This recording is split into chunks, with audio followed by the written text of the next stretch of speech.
Hi, my name is Sonia Pena. I work at USD 374 in Sublette, Kansas.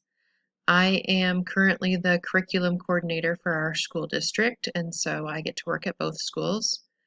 I sought out this job because I spent the last 10 years as an education consultant for Southwest Plains, and I got to work with lots of teachers and I got to do lots of in-services, and I really enjoyed the professional development aspect of that job. And so I thought that would be a great choice for my next career move.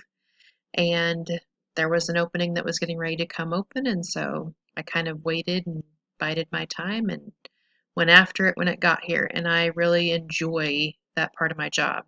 I like doing the mentoring. I like working with teachers. I like doing the instructional coaching. I like to read lots of information and share it with teachers. And that has become my passion.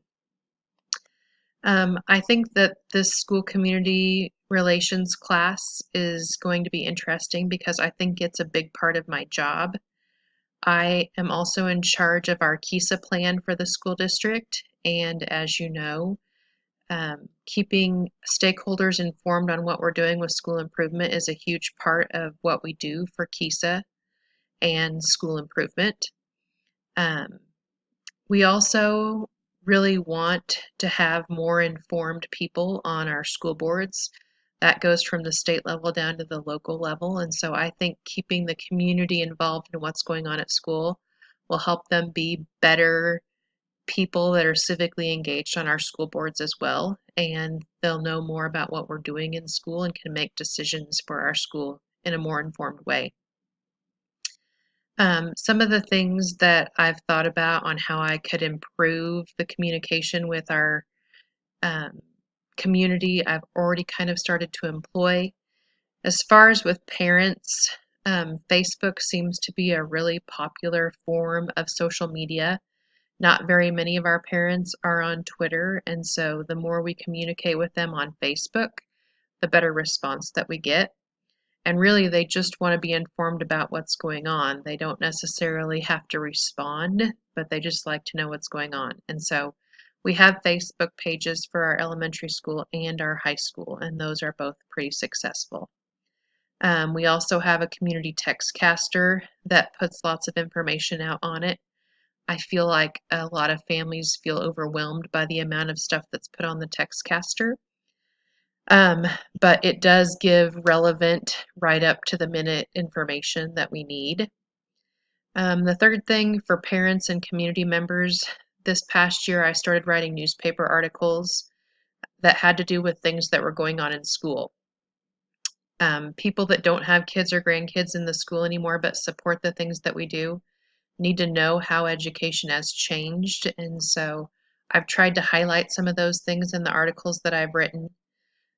Some of the articles have been about our CTE programs that are new and what they're trying to teach our kids about at the school, and also about the accreditation process and how it's not about test scores anymore. Um, as far as with students, I'm not really sure how to get them on board. It seems like a lot of teachers use the Remind app, and that's up to the minute information that teachers can give out to the kids.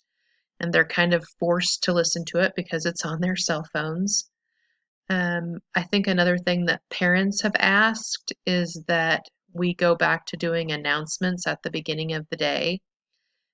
Parents really feel like the kids don't know what's going on at school, when things are due, when things are coming up. And they've asked during our site council meetings that those announcements begin to happen again. I haven't gotten everybody on board with doing that, but that is something that has come up at our site council meetings.